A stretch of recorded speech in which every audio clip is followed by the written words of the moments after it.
नमस्कार दोस्तों, मैं प्रशांत चौधरी लक्ष्य आरएस के इस YouTube चैनल पर आप लोगों का तहे दिल से स्वागत करता हूं।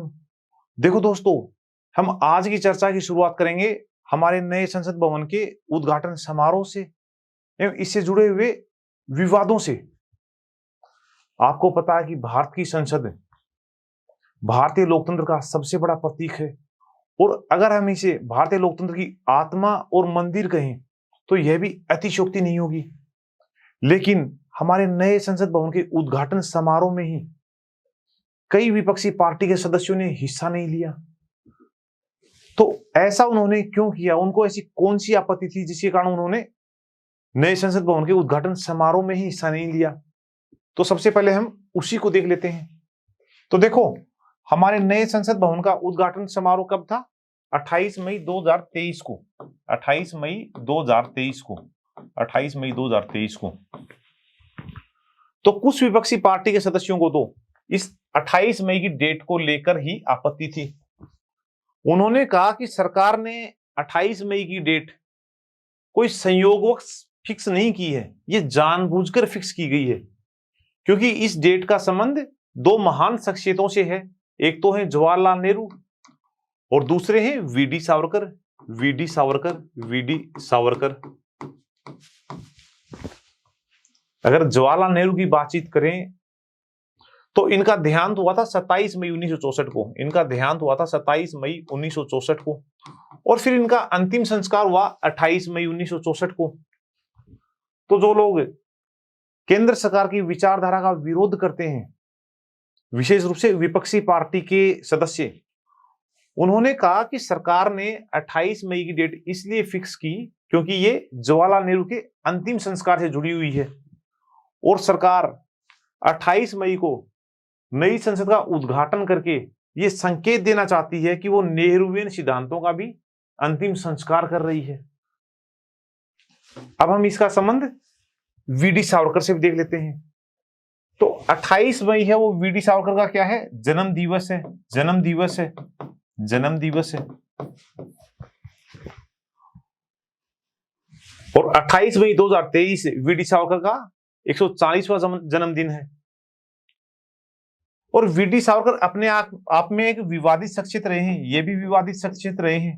ये विवादित शख्सियत रहे हैं क्योंकि जब ये अंडमान की सेलुलर जेल में थे, अंडमान की सेलुलर जेल में थे, तो इन्होंने कैद से बाहर आने के लिए, जेल से बाहर आने के लिए कई माफीनामे ब्रितानिया हुकूमत को लिखे। कई माफीनामे लिखे। कई माफीनामे लिखे।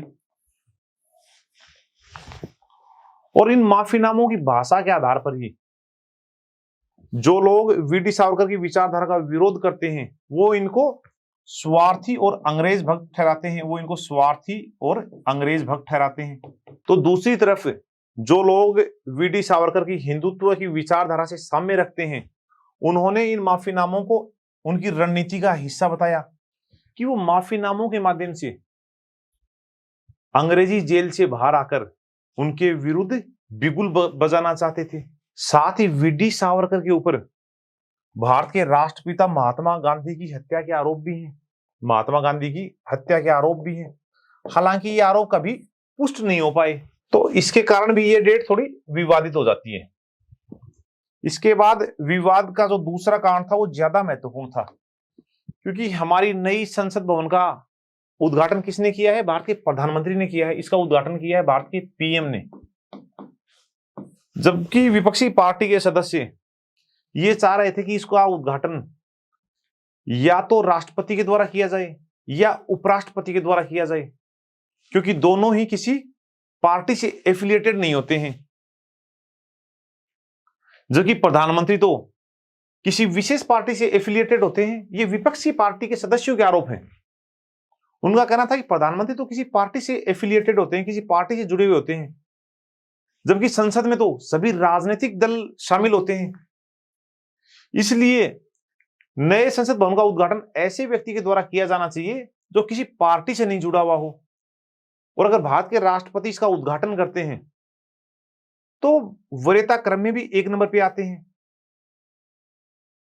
और वैसे भी वो संसद का अभिन्न अंग होते हैं, क्योंकि भारत की संसद का निर्माण लोकसभा, राज्यसभा और राष्ट्रपति से मिलकर होता है।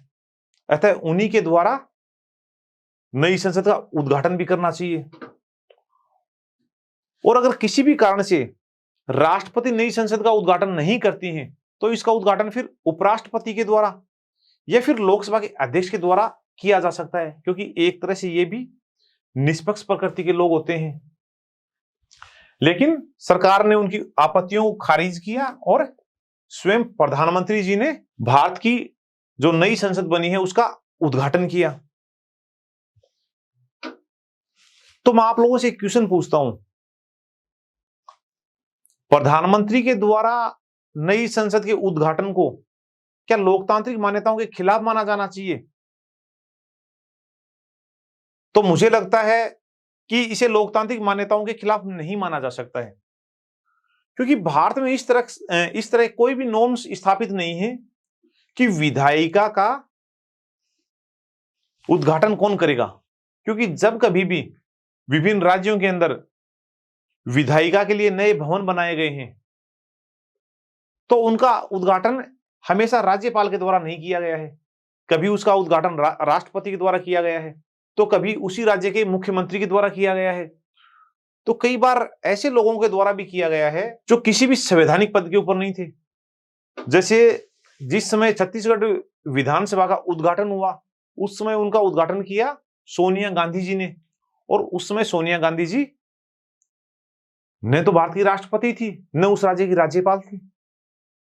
तो सत्ता पक्ष के लोगों ने विशेष रूप से कांग्रेस को यह याद दिलाया कि जरूरी नहीं कि राष्ट्रपति ही संसद का उद्घाटन करे।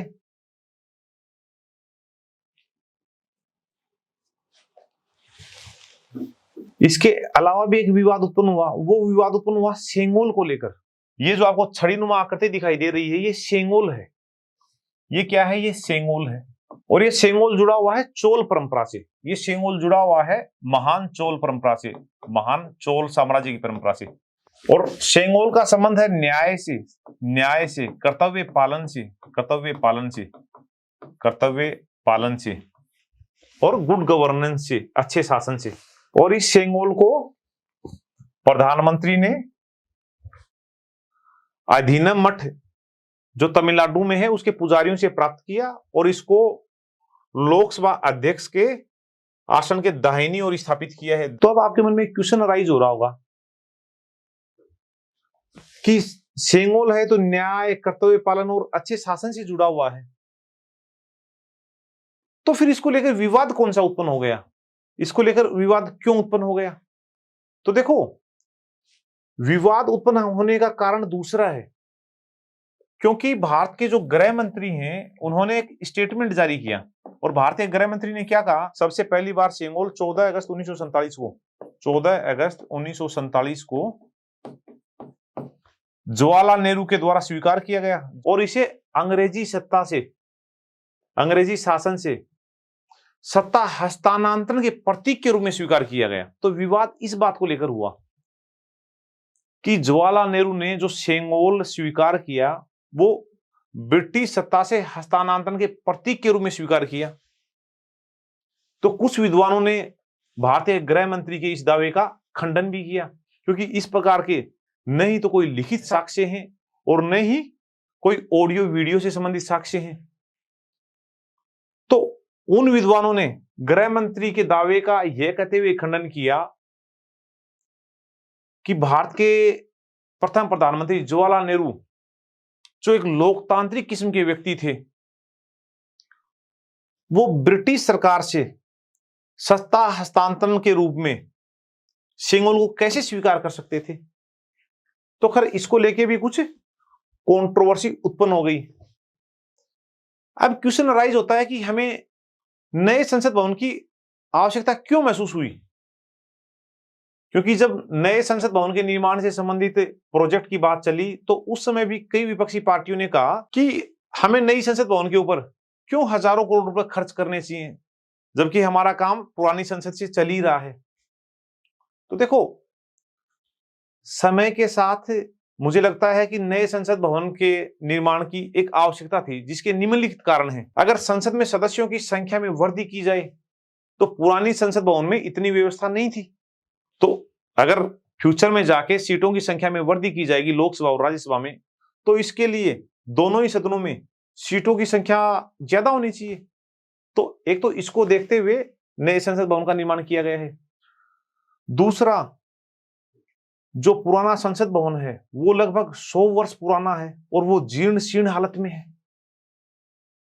और जिस समय पुराने संसद भवन का निर्माण कार्य शुरू हुआ था उस समय दिल्ली को सिस्मिक जोन 2 में रखा गया था, जबकि आज के दिन दिल्ली को सिस्मिक जोन 4 में रखते हैं। अर्थात पुराना संसद भवन भूकंपरोधी भी नहीं है, इसलिए भी नए संसद भवन के निर्माण की आवश्यकता थी। साथ में पुराने संसद भवन में संसद के विभिन्न कर्मचारियों के बैठने के लिए भी उपयुक्त व्यवस्था नहीं थी, जिनके कारण उनकी एफिशिएंसी भी प्रभावित होती थी। इसलिए भी नए संसद भवन की निर्माण की आवश्यकता महसूस की जा रही थी। और फिर इसको सेंट्रल विस्ता पुनर्निर्माण परियोजना के तहत पूरा किया गया। तो सबसे पहले अब हम देख लेते हैं कि ये सेंट्रल विस्ता पुनर्निर्माण परियोजना क्या है। इसी परियोजना के तहत नए संसद भवन का निर्माण किया गया है। तो सबसे पहले तो हम सेंट्रल विस्ता को देख लेते हैं। तो सेंट्रल विस्ता की शुरुआत होती है राष्ट्रपति भवन से। राष्ट्रपति भवन से सेंट्रल विस्ता प्रोजेक्ट की शुरुआत होती है और फिर ये जाता है इंडिया गेट तक। इंडिया गेट तक, इंडिया गेट तक।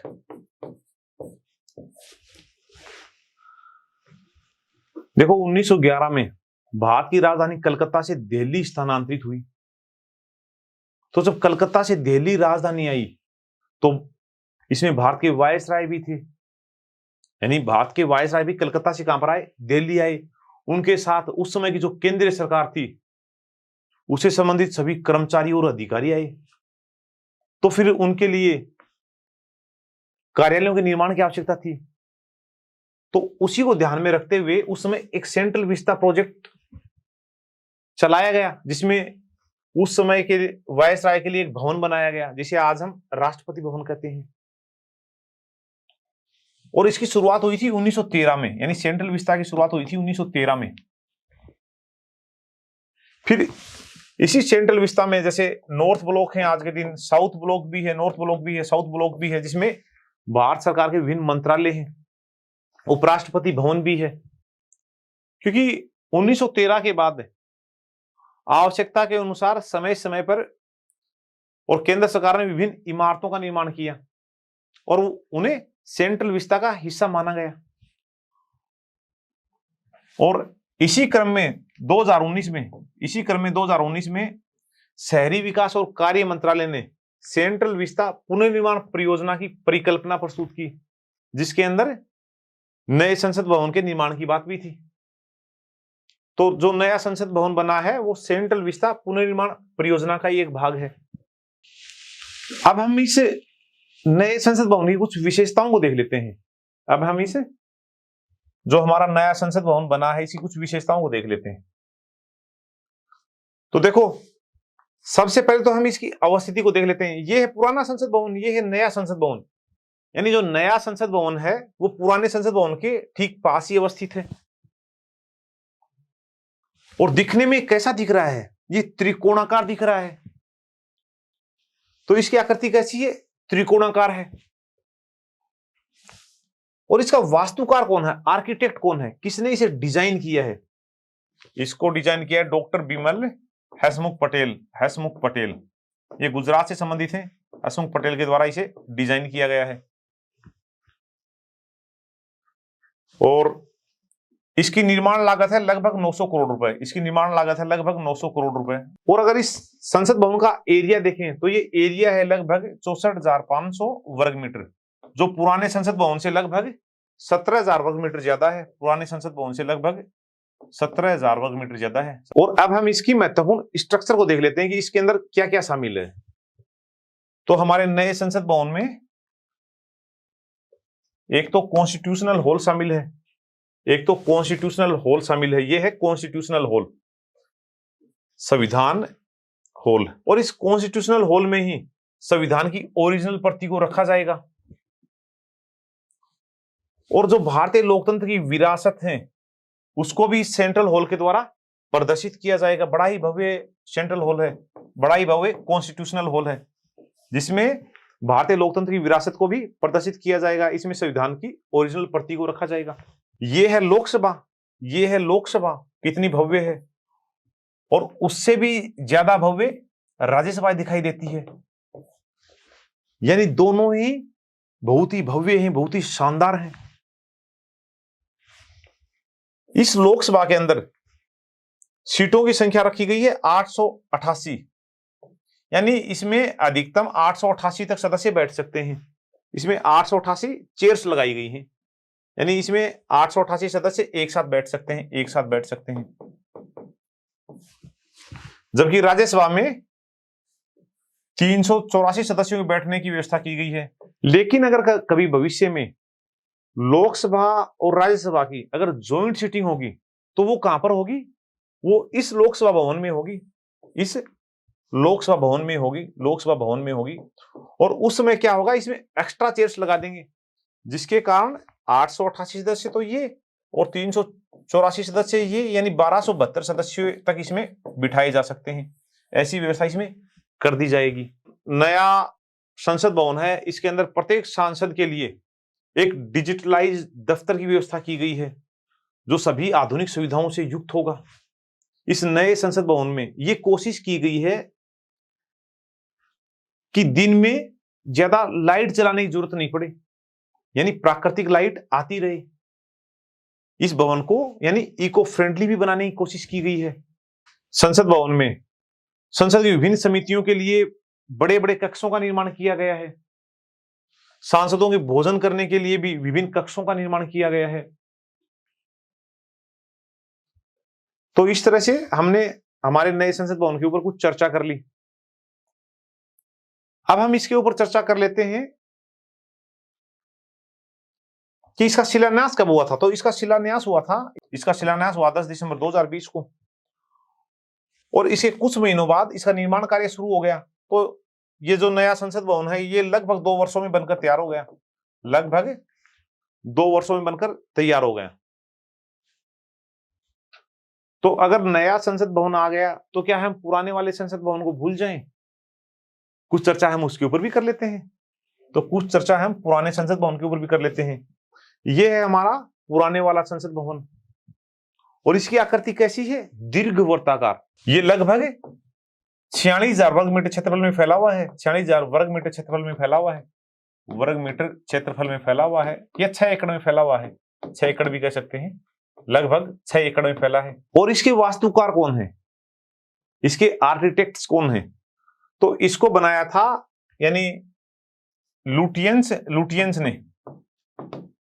आम बोलचाल में हम लुटियंस बोलते हैं, लेकिन इसके 2 महत्वपूर्ण वास्तुकार हैं। एक तो एडविन लुटियन एवं बेकर। ये क्या है? इसके वास्तुकार हैं। इन्होंने इसकी डिजाइन तैयार की थी।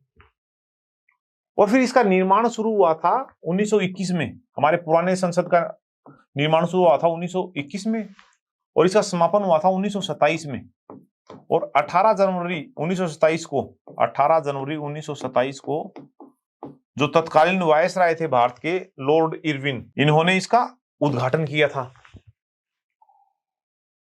और अगर इस संसद भवन के निर्माण कॉस्ट की बात की जाए तो उस समय इसकी निर्माण कॉस्ट आई थी लगभग 83 लाख रुपए, लगभग 83 लाख रुपए। अन्य चर्चा भी कर लेते हैं इस भवन के संदर्भ में। तो जो हमारा पुराना संसद भवन है, इसमें बीच में तो क्या है, एक सेंट्रल हॉल है, और इसमें लगभग 440 सदस्यों के बैठने की व्यवस्था है। इसमें लगभग 440 सदस्यों के बैठने की व्यवस्था है। लेकिन जब भी संसद के दोनों सदनों की संयुक्त बैठक होती थी तो वो इसी हॉल में होती थी। और अगर दोनों सदनों के सदस्यों का जोड़ देखेंगे तो वो लगभग 790 के आसपास आएगा, क्योंकि 245 सदस्य राज्यसभा से और 545 सदस्य लोकसभा से, जबकि इसमें तो 440 सदस्यों की बैठने की व्यवस्था है। तो फिर 790 सदस्य कैसे बैठते थे? तो उस समय इसमें एक्स्ट्रा चेयर लगा देते थे। जब भी दोनों सदनों की संयुक्त बैठक होती थी सेंट्रल हॉल में, तो एक्स्ट्रा चेयर की व्यवस्था कर देते थे। और इस सेंट्रल हॉल के चारों तरफ 3 अर्धवर्ताकार बड़े बड़े हॉल हैं, 3 अर्धवर्ताकार बड़े बड़े हॉल हैं। उनमें एक लोकसभा है, और जिसमें अधिकतम 552 सदस्यों के बैठने की व्यवस्था है। एक राज्यसभा है जिसमें अधिकतम 250 सदस्यों के बैठने की व्यवस्था है। तथा ये एक अर्धवर्ताकार हॉल है, ये क्या है? लाइब्रेरी है। संसद सदस्यों के लिए लाइब्रेरी है, लाइब्रेरी है। तो ये हमारा पुरानी संसद हो गई। अब आप लोगों को लग रहा होगा कि अब तो नई संसद बन चुकी है, तो अब तो पुरानी संसद का क्या होगा? क्या इसको गिरा दिया जाएगा या इसको बचा के रखा जाएगा? तो देखो, हम पुरानी संसद का भी देखभाल करेंगे, उसका भी संरक्षण करेंगे। तो हम पुरानी संसद के साथ क्या करेंगे? सबसे पहले तो पुरानी संसद की हम मरम्मत करेंगे।